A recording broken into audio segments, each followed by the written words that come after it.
Hi, everyone. You're listening to Bug Talk, a podcast created by members of the entomology department at Michigan State University. In today's podcast, we'll be talking to Dr. Meg Lowman. Hi, Meg. Hello, nice to be here. Yeah, it's great to have you. And I also have two co-hosts with me, Natalie and Ariana. Do you guys want to say hi? Natalie, you could go first. Hi, everybody. Welcome back to Bug Talk. Hey, guys. Yeah, so Meg, we're having you as a seminar speaker next week in the department, and we're super excited to learn more about you. But we thought we could start out by talking a little bit about yourself, your background, and kind of what you're all about.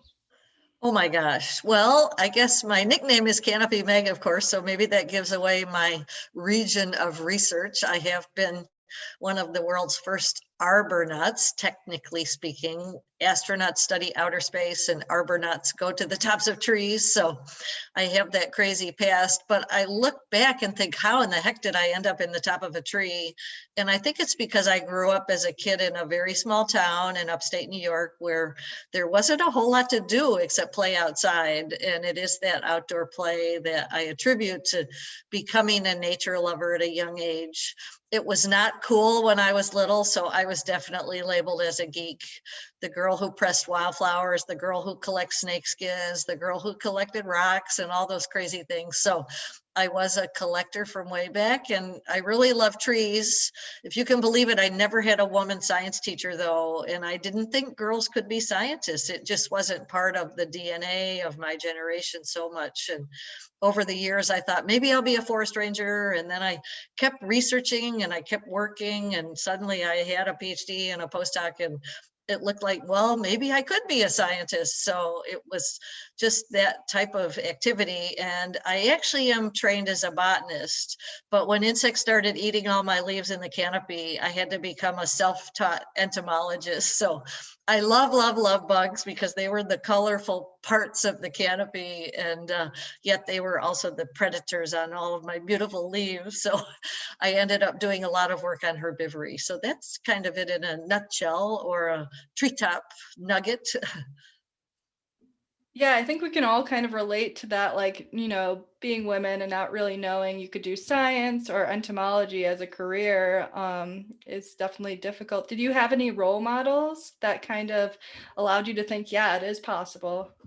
You know, my role models, you'll probably laugh, because I didn't have any living women scientists and I didn't live near the Smithsonian or a big university or anything. I loved Rachel Carson. She was already deceased, but I loved the fact she stood up to all those amazing chemical executives and people to try to talk about birds dying from DDT. And I loved Harriet Tubman. I read her biography when I was about 12, and here's this amazing African-American lady that navigated in forests in the dark using moss on the north side of the tree.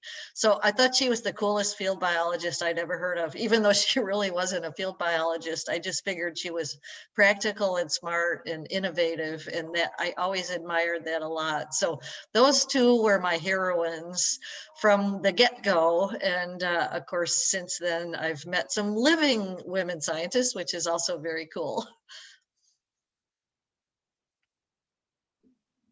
Yeah, that's very cool. I think it's amazing what women have done throughout history, and it's great to keep those in mind. So you said you were originally trained as a botanist. What was your graduate experience like? So I actually started a PhD at Duke University. I was the only woman in the forestry school in those days, which is now the Nicholas School.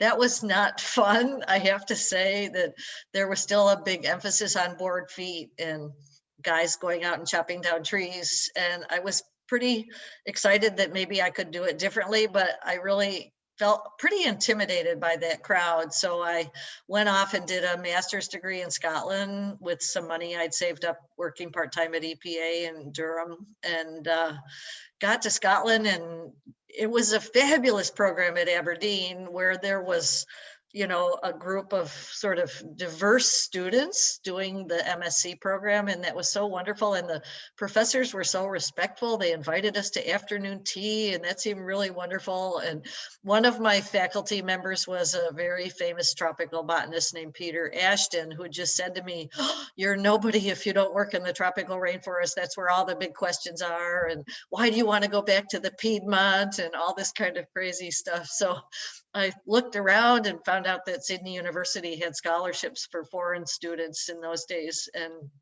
got a full scholarship to go to Australia, where I wanted to study the rainforest. And I didn't realize most of it had been cut down. And of course, I didn't realize how absolutely chauvinistic the culture of Australia was in those days. But again, I was one of two women in the graduate school then. And the other girl dropped out. So it was a little bit frustrating, but I did persist and get my PhD at Sydney University and went on and did a postdoc there. So my PhD was in botany, my master's degree was in ecology, and my undergraduate degree was in biology.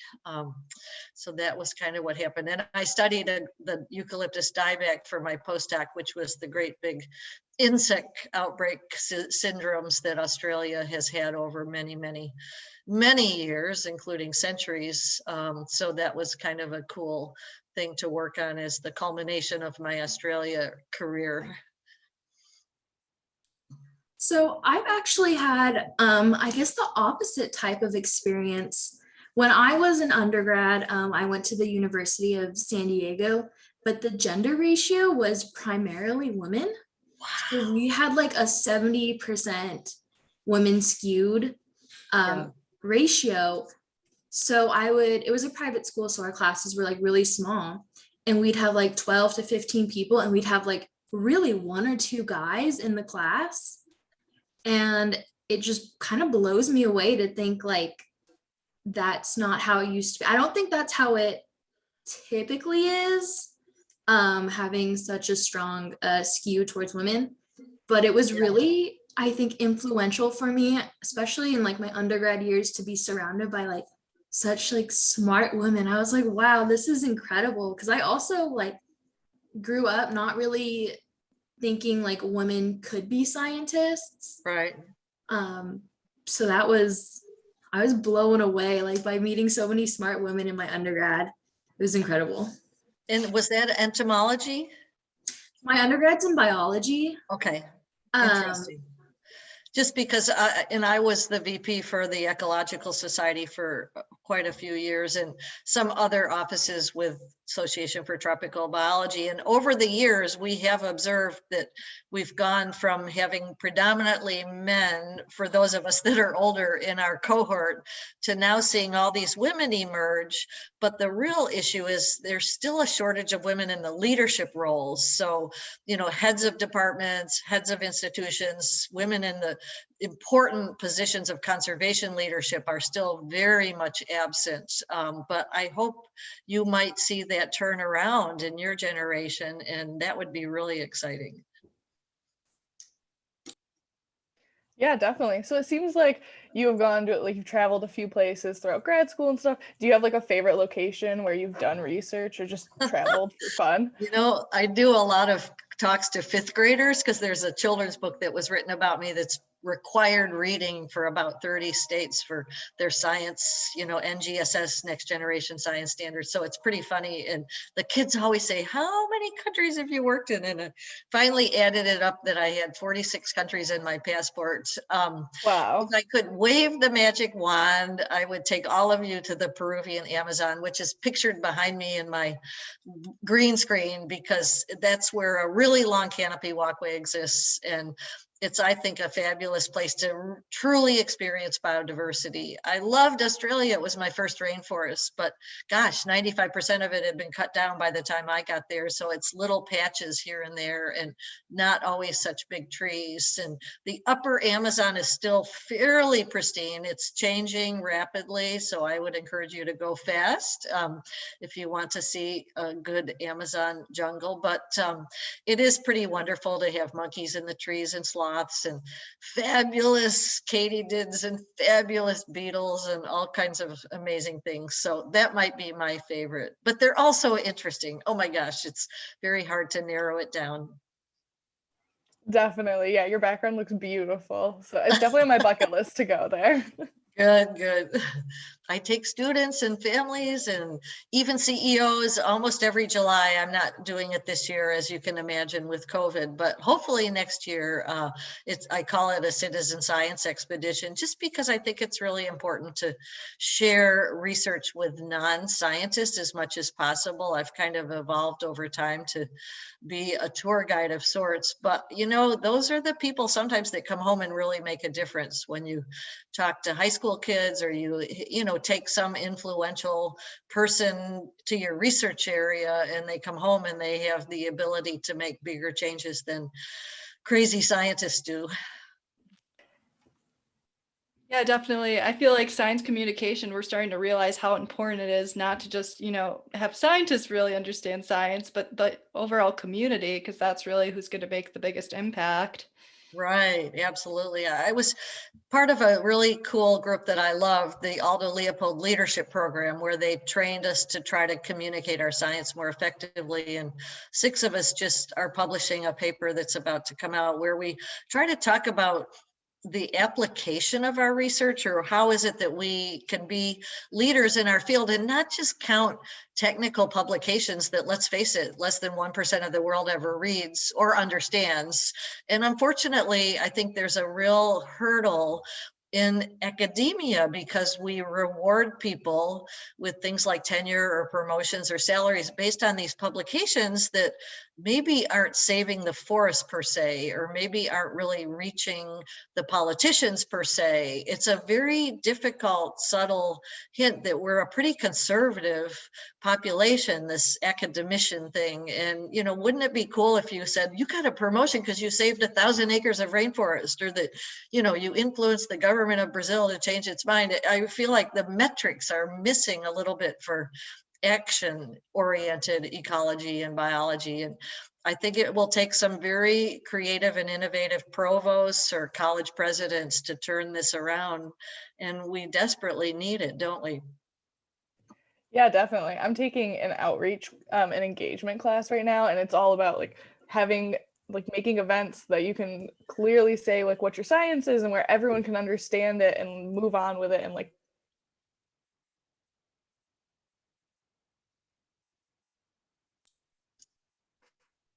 We might have lost her. Yeah. It's okay, we edit this. Oh, good. Okay. I should have mentioned that. Yeah. So it's okay, we can edit that out. Okay. Do you want to pause it and wait for her for a second? We could, yeah. Okay. So you were just talking about science communication, and before I came to MSU and was like an agricultural entomologist, I was doing arid land aquatic entomology. So I was like an entomologist, like in ponds, like in the desert. And I have found it to be so difficult to get people to care about these insects that live in these ponds in the desert, that are like mucky and kind of gross ponds anyway.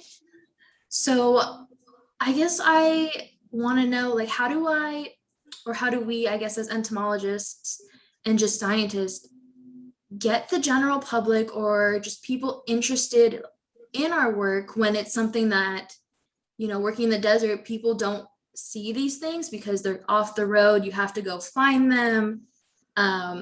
They're like long hikes to get to these like isolated desert pools.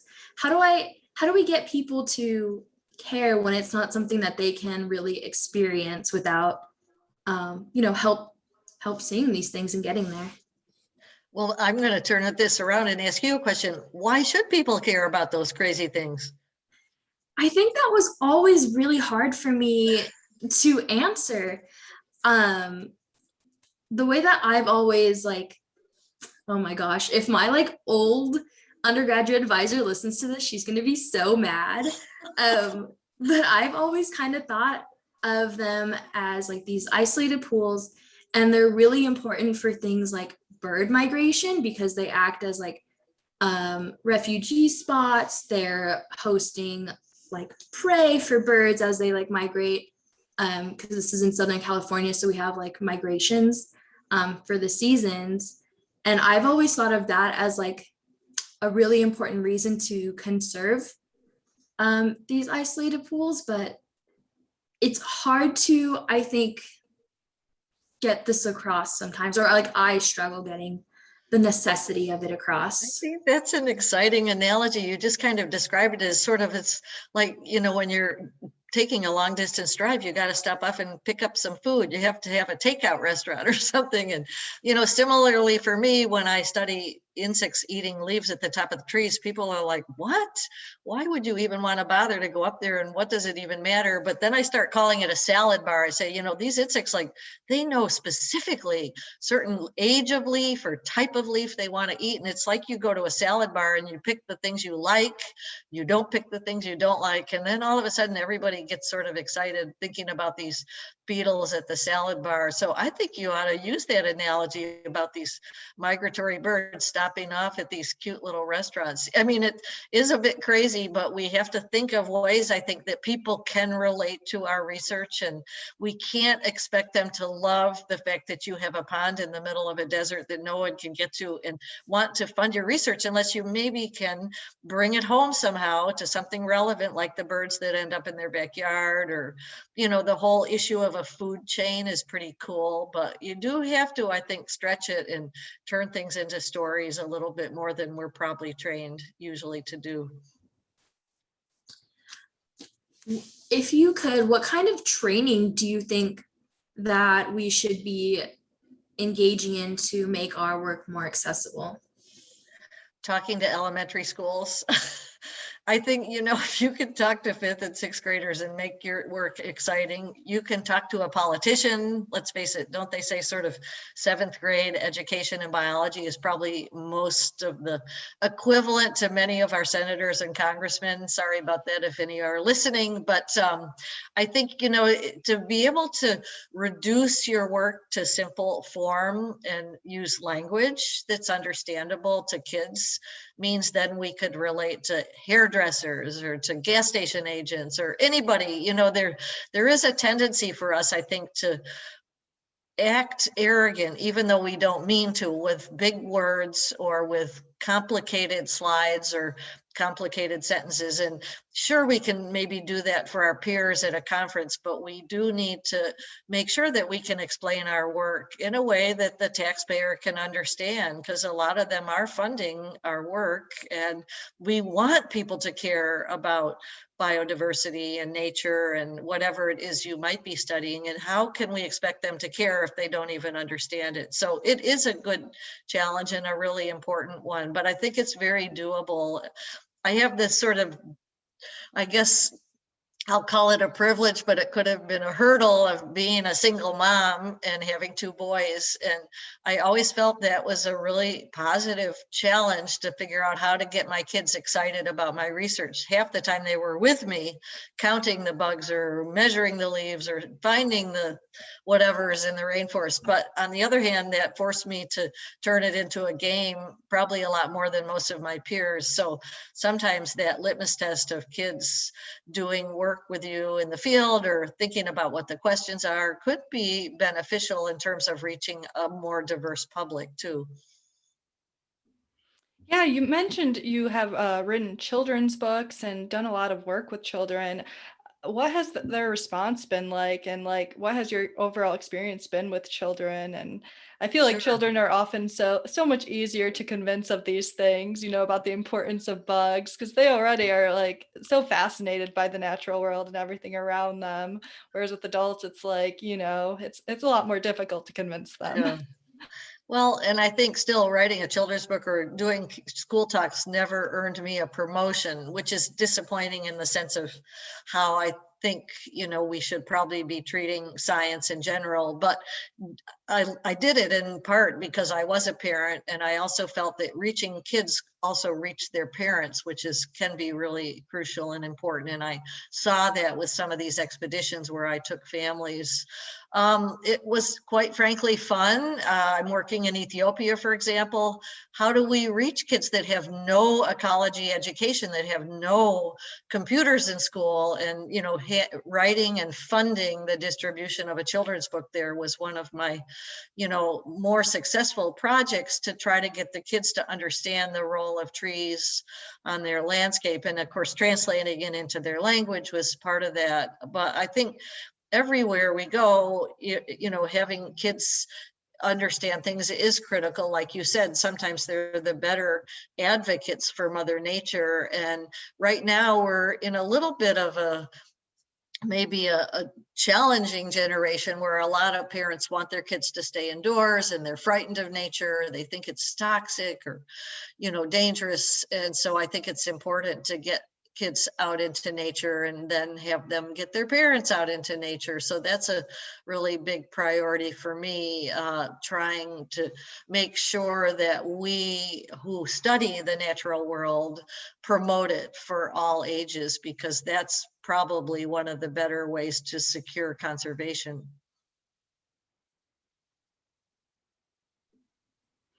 Yeah, definitely. What was that your experience kind of as a child? Were you really fascinated with nature? Was it were your parents, did they encourage you to go out in nature, or is that something that you kind of figured out on yourself? Like, what did your parents do, and how did that kind of My parents tolerated me, bless their hearts. I did not grow up in a household of biologists, that's for sure.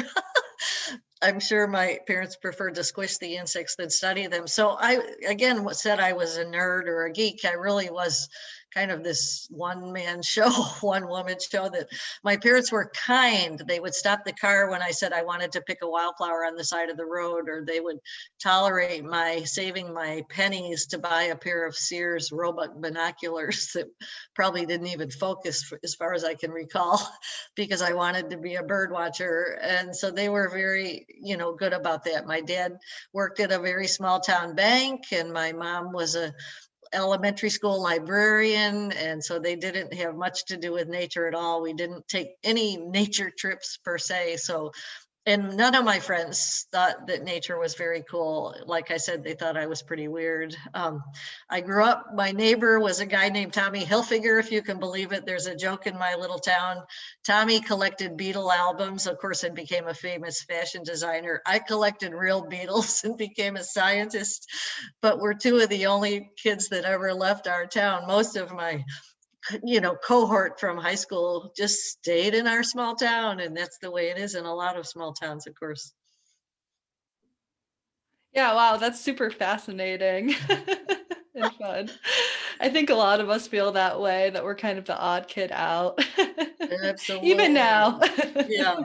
And on the other hand, now that I'm older and wiser, and my college mates that are all retired, and probably wealthy from all their banking years and things, they all want to travel with me. They're like, oh, we'd like to go somewhere with Meg because she can point out all the trees and the birds and the bugs. And I'm laughing because I did that all through college, and they thought I was the weirdest thing since sliced bread.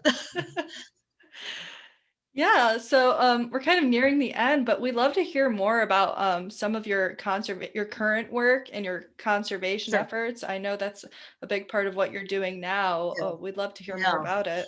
And just for fun, I guess shameless promotion, but I have a book coming out in August called The Arbornaut. So it does have about 6 chapters on my most important conservation projects. I'm hoping that the book not only sort of follows through my childhood. It's a memoir, but the last chapters really document some of the ways I've tried to tweak and change my research to be more applied and be more applicable to kids or politicians or corporate sponsors, just because I feel like the model has to change from our current research that, used to be funded by a grant that took you 3 years to write, and then you're not even sure because you're writing reports all the time if it's benefiting anybody. So I hope the book will set up some good conversations, and you can pre-order it on Amazon.com because they say that's the way that books get listed in the reviews, is if they get pre-orders. So I have to put that out there because,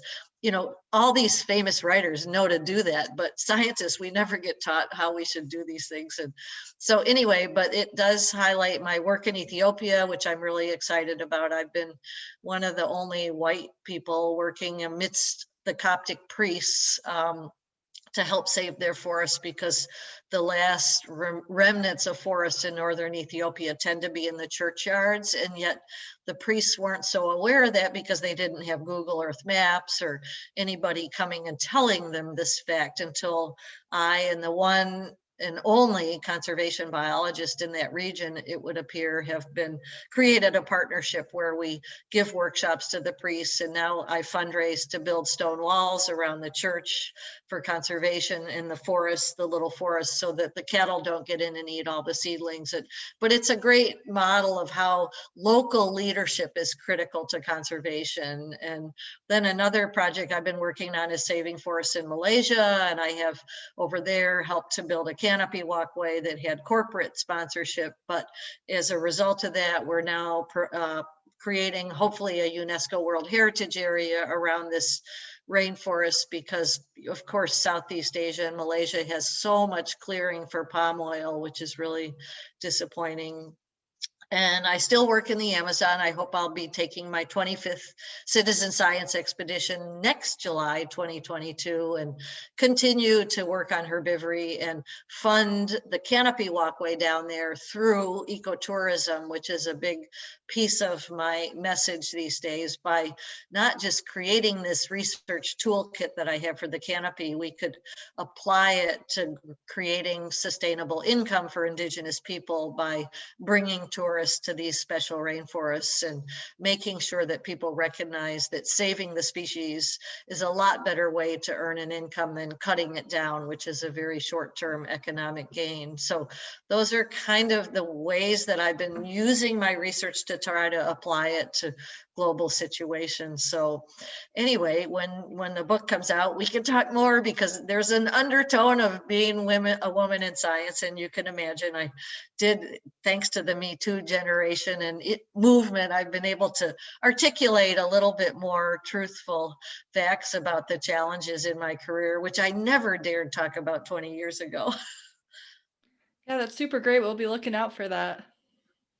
Fun. Well, thanks. It's just great to talk to you women, and I can't wait to follow your careers. Yeah, we'll definitely be putting your book, it sounds like, on our diversity, equity, inclusion reading group list for the future. Oh, right. That should be probably be a very appropriate place for it. Yes, we are excited. As we're wrapping up here, I just want to have one final question. As someone who is a non-traditional scientist, so a woman scientist, I wanted to know if you had any last parting words of advice or encouragement for other non-traditional scientists. Sure. I guess I would have hours worth of advice, but really quickly, I would say, you know, take kids into nature, any kids, your kids, someone else's kids. And also, I think as a woman in science, women need to help women. It's still a tough world out there. There's the tall poppy syndrome, where a lot of times if you get good at something, people try to cut you down. But I just really advocate for women and minorities in general. We all need to help each other out to succeed, because it is camaraderie and it's collegiate, and you can't do it as a silo. You really do need a team. So I hope and pray that all of you amazing women work together and support each other, and guys too. I'm the mother of 2 boys, so I'm all about men succeeding, but I still think we need to help women in diversity a little bit more to make sure that we are inclusive in our teams. Thanks. Yeah, thank you so much. It's been a pleasure having you on the podcast, and we're really looking forward to your seminar next week. Thank you. Okay, bye. It was Great, fun. thanks. Take care. Thanks you. everyone for listening.